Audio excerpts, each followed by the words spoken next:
এই মুহূর্তে মানুষজন খুবই কম দেখতে পাচ্ছি, যতটুকু বুঝতে পারছি। হাট এখনো শুরু হয় নাই, কিছুক্ষণ পর থেকে জমজমাট হতে থাকবে। তো এখনো ভোরবেলা, সকালবেলা, এখনো শুরু হয় নাই, কিছুক্ষণ পর থেকে শুরু হবে। তো দেখা যাক শীতের লাস্টের দিকে এই সিজনটাতে কেমন জমজমাট হয়, হাটের পরিবেশ, হাটের পরিস্থিতি, সেটা দেখব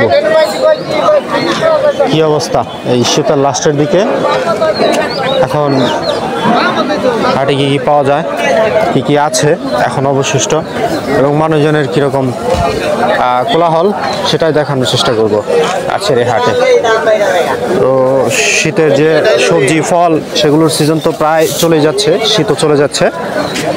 তো এখন দেখা যাক কি কি আছে আর কি কি শীতের সবজি বা ওগুলো কি কি পাওয়া যায়, সেটা দেখব ঘুরে ঘুরে। প্রচুর পরিমাণে সবজি উঠেছিল এবার শীতের মধ্যে, কিন্তু বর্তমানে দেখবো যে এখন তো শীত প্রায় শেষ, লাস্টের দিকে।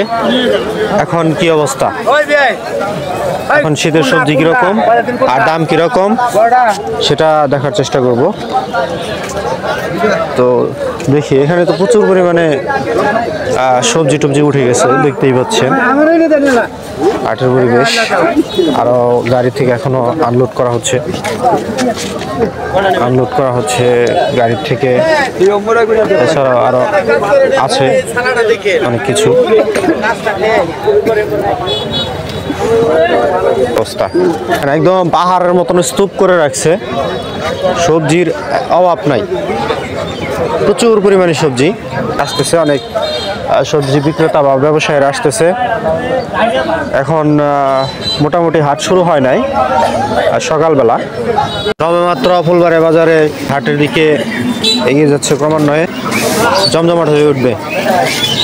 তো বাজারের ভিতরের দিকটাতে ঢুকতে চলেছি, দেখাচ্ছি কি অবস্থা দোকানপাট। শীতের লাস্টের দিকে চলে আসছি, তো আজকের হাটের অবস্থাটা সেটা দেখানোর চেষ্টা করছি, আজকে ভিতরে ঢুকে দেখাচ্ছি। তো দেখা যাক সামনের দিকে কি দেখতে পাই, কি থাকে, ওখানকার পরিবেশটা দেখানোর চেষ্টা করি।